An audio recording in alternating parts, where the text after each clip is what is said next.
Olamal is women coming together in a procession. Southern Maasai call it Olamal. In the north they call it Ndorosi. And it means, Ndorosi means women who are not controllable, who cannot be ruled, who cannot be controlled. And because when they resolve to solve a problem, they resolve because with one voice, and they don't want to be interfered with by anyone. And when whoever is around, when men are around, they know they have to run away, because women will resolve this problem with or without them, and it's better that they're away. My name is Naomi Kipuri, and I come from Kenya, Kajiado County, and I'm an anthropologist by training. So I'm Marianne Burris. I'm the founder of TICAH. We started TICAH in 2003, so we're 16 years old now. And this work around the medicine, what we call medicine wheel, is 5 years old now. And one of the circles, the elder circle, which is the one we're talking about, has attracted over 400 elders from around Kenya to come and do ceremonies together, share prayer, share their plant medicine, share their songs and their stories, build relationships. And over those years, we've always wanted to bring women in. And now, through a relationship that I have with Naomi Kipuri, we decided that this would be a wonderful space to explore with, the Elder Circle. And then we reconnected recently, and we were talking about issues of women, culture, health, and we wandered off in our discussion, and we ended up talking about Indigenous women power. Because the question was does it still exist? Do women know that they had power traditionally as Indigenous women? So we thought what we need to do to answer those questions was to bring women together. And we start with one county, which is where I come from, Kajiado. So we brought them together and to essentially ask them whether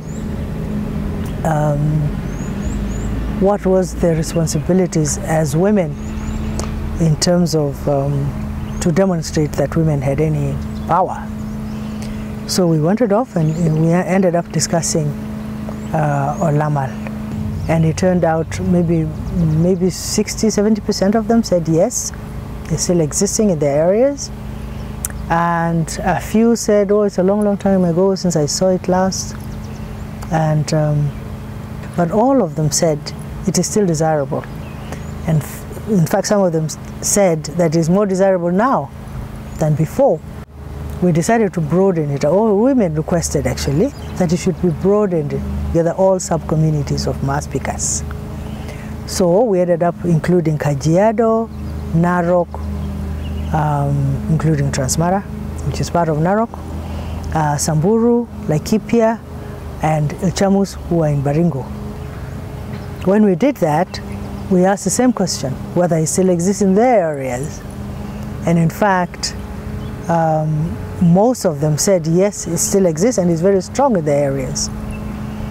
And that it solved a lot of problems. But we have new problems of alcoholism, drug abuse, children not respecting their culture, and they feel like they are not protected by their culture. And then there are other problems that could be resolved by women coming together. The women are the ones who act as a moral compass for societies to protect the girl child from birth to the time they are an adult. And there are other forms of Olamal, or women taking processions. They also take processions for when it doesn't rain, when there's a drought for a long time. The women would take a procession and pray with green grass as a symbol of prayer and humility, and they take a little milk mixed with water and they throw it to the sky in prayer. Please God, give us rain. Please God, help us out. Please God, let us not perish. So that is one form, second form of Olamal. And when there is, again, when there is lack of security in an area, when communities fight each other. It is the women who come to act as peacemakers. So, kule Transmara, in Transmara, there has been conflict between two sub-communities, that is the Wasingishu and the Syria. The conflict has been going on for long, and there has been killings, a lot of violence, and this has been has gone on for so long. And as women, we were tired, and we decided to come together and do something about it. So now women stood up. They came together as a group of about, you say, 30 women. So they came together and they decided to talk about the issue and what exactly can they do to address that. And so what they did is that they organized for a march, like a protest, and they walked up to the DO's office to demand for the government to do something about it, because the government has been silent about it. So they went there, and they managed to have a word with the DO and also seek audience with the DO, and it has bore fruit, because now the government has come in and is trying to solve the boundary issue.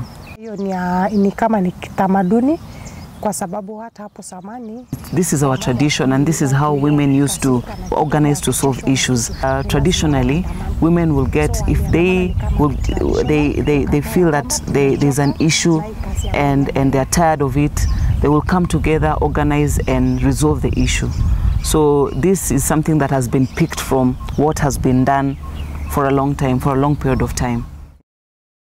So we're bringing an inherited space to see how we can use that for today's situation. So it's not trying to recreate the past, it's trying to claim, or in some places reclaim. When it's a largely women-only space, that there's a sweetness and a power and a depth and a seriousness, because women can't waste time. They can't come here. There's nobody back at home taking care of their homesteads. So for them to get away for 4 or 5 days is a big deal. That it's important to them. So they're very focused on having a conversation that they can bring back to their own communities. They're in charge of this, and they're setting the pace. And it's their rhythm when we walk the labyrinth now. It's a softer rhythm. Their prayers are more specific and more serious. They're never political in the same way that the men's were. It's wonderful to hear that. And we will bring the men and the women back together, but we want to listen to the women for the next 2 years and really see how we can help them to claim this space, the one that we create for them in our ceremonies, but then also back home. And we see that the women, when it's predominantly women, the way they are comfortable with each other across linguistic lines and community lines and tribal lines, I think the same sorts of deep relationships will form between them that have formed between the men. And when that happens, who knows what they will apply themselves to. In order to develop appropriately in a sustainable way, you should begin with what you know. And what you know is how you're brought up. You're brought up in a culture, a grounding of a culture, and you build on it. Then I think you go a long way in an appropriate way. You have more confidence in yourself, and now we can bring our heads together and say, what is it that is valuable in our cultures? Whatever is not valuable, of course, it is part and parcel of a culture to be dynamic. Automatically, things that are not useful, you abandon them as you build on what is strong and what is valuable and what will give you confidence to move ahead and forge ahead in your own development.